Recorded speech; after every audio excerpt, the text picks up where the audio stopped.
भारत के अंदर एक चिंता का माहौल बना है क्योंकि केरल में निपाह वायरस के चलते स्कूल बंद हुए हैं। स्कूल बंद हुए हैं, इसके पीछे का कारण क्या है कि अब तक जब हम सेशन कर रहे हैं तब तक 6 मरीज निपाह वायरस के कंफर्म हुए हैं, लेकिन 2 की उनमें से मौत हो चुकी है।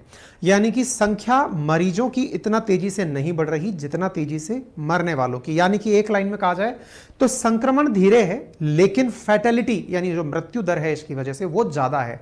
तो ऐसा जो वायरस है जिसका संक्रमण स्लो है लेकिन मरने वालों की संख्या जो रेट है वो 45% से 70%, यानी जिसको हो गया लगभग 2 में से 1 व्यक्ति उसमें से शायद ही बच पाए। ये अपने आप में बड़ा चिंता का विषय है जो केरल में दर्ज हुआ है, जिसके चलते केरल के अंदर कुछ स्कूलों के अंदर तो मतलब स्कूलों की छुट्टी कर दी गई है, मार्केट्स बंद कर दिए गए हैं, पर्टिकुलर कुछ एरियाज हैं जिन्हें आइसोलेट कर दिया गया है, 4 प्रॉपर जिले हैं जिनको हाई अलर्ट पर डाल दिया गया है। लगातार उच्च स्तरीय लेवल की बैठक चल रही है, सैंपल कलेक्ट करके पुणे भेज दिया गया है और साथ में भारत की तरफ से भारत की जो हेल्थ मिनिस्ट्री है वो रेगुलर मॉनिटरिंग कर रही है। तो चलिए आज के सेशन में इस विषय पर चर्चा करते हैं, क्या है यह निपाह वायरस। दुनिया में वह वायरस जो कि 1999 के अराउंड पहली बार मलेशिया में देखा गया था, उसके बाद सिंगापुर में आया, दुनिया भर के कई तरह से घूमते घामते ये भारत में भी पहुंचा है। चमगादड़ के खाने से, चमगादड़ कोई फल खा के अगर छोड़ देती है तो उसके खाने से प्रमुखता से फैलने वाला यह जो वायरस है इसके बारे में विस्तार से घटना के साथ जिक्र करेंगे। तो फिलहाल के लिए वायरस की बात करें। देखिए, बीमारियां जिस प्रकार जब किसी जानवर से इंसान में फैलती हैं तो वो जूनोटिक डिजीज कहलाती हैं। यहां पर जिन जानवर का जिक्र हो रहा है, पक्षी का भी जिक्र हो रहा है, यहाँ पे मान लीजिए कि जीव से इंसान में आ रही हैं तो जूनोटिक डिजीज हैं। इनमें से पिग, सुअर का नाम भी प्रमुखता से लिया जा रहा है और चमगादड़ का नाम भी लिया जा रहा है। कहा जा रहा है कि चमगादड़ के सलाइवा से और उसके यूरिन से यह वायरस फैलता है। तो जूनोटिक डिजीज है क्योंकि ये जानवर से इंसान में आ रही है और इंसान से इंसान में भी फैलती है। यह निपाह के अंदर की खासियत है।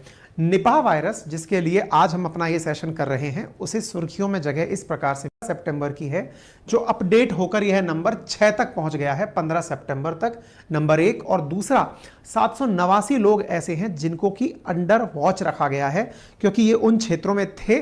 तो जिस प्रकार से कोरोना का संक्रमण हुआ है, सांस का सवाल बनता है ऐसा फैलता क्यों है। जैसा मैंने बताया कि ये जूनोटिक वायरस है जो कि एनिमल से इंसान के अंदर आता है।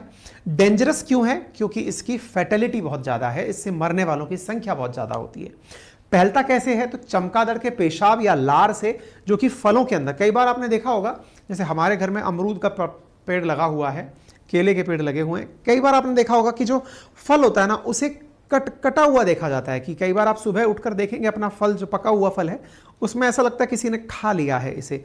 चिड़िया हुए, तोते हुए, चमगादड़ हुई, ये इन फलों को खा जाते हैं। क्योंकि चमगादड़ नाइट में उड़ करके बैट जो है वो अपने फलों के लिए, अपने पेट भरने के लिए फल खाती है। तो ऐसी स्थिति में रात को वो फल खाकर गई तो उसकी जो लार है वो उस फल पर लग गई। ऐसी स्थिति में WHO का मानना है कि निपाह वायरस का जो संक्रमण है वो चमगादड़ की लार से हो रहा है। वो फलों में फैलता है, फिर वो फल इंसान खा ले रहा है तो वो वायरस वहां से चल के इंसान में आ रहा है। ठीक इसी प्रकार से सूअरों के मांस से भी इंसान में यह वायरस फैल रहा है, एक व्यक्ति से दूसरे व्यक्ति में भी यह फैल रहा है। तो फ्रूट्स के माध्यम से और एनिमल्स के माध्यम से ये इंसानों के अंदर फैलता हुआ पाया जा रहा है। निपाह वायरस के अंदर जो मोर्टेलिटी है उसके बारे में मैंने आप लोगों को बता दिया है। कितना खतरनाक है इसके बारे में अगर बात की जाए तो कोरोना वायरस की तुलना अगर की जाए तो ये ज्यादा खतरनाक माना जाता है क्योंकि इसका कोई इलाज नहीं है, ना ही इसकी आज तक कोई वैक्सीन बनी है और इसके लक्षण दिखने में भी 2 से 3 दिन का समय लग जाता है। क्योंकि जितने लोगों को होता है उसमें से 40 से 75% लोगों की मॉर्टेलिटी हो जाती है। ट्रांसमिशन स्लो है लेकिन मॉर्टेलिटी के कारण यह चिंता का सबब बनता है। इसके सिम्टम्स में लोगों को बुखार होना, सर दर्द होना, ड्राउजीनेस, थकान सी फील होना, डिसओरिएंटेशन यानी चक्कर से आना, एपिलेप्सी होना और साथ में कोमा में चले जाना जैसे फीचर्स इसके अंदर दिखाई देते हैं। वर्ष 1999 में सबसे पहले एक पिग फार्मर को, यानी कि जो सुअर पालन करते हैं उस फार्मर को मलेशिया में ये देखा गया था। उसके बाद में यह फिर सिंगापुर में पहुंचा, फिर धीरे धीरे ये बांग्लादेश और इंडिया में पहुंच के गया। आज भी जो देखा गया है यहाँ पे वो बांग्लादेश वर्जन बताया जा रहा है, यानी कि बांग्लादेश से वो यहां पर आया है ऐसा पता लगा रहा है। 2001 के अंदर पहला निका आउटब्रेक जो है वो इंडिया के सिलीगुड़ी में देखा गया था। 2007 के अंदर वेस्ट बंगाल में देखा गया था। 2018 में कोझिकोड के अंदर पहली बार यह देखा गया था, जिसमें 17 आउट ऑफ 18 जो 18 लोगों को पता चला था कि यह हुआ है, उनमें से 17 लोग मारे गए थे।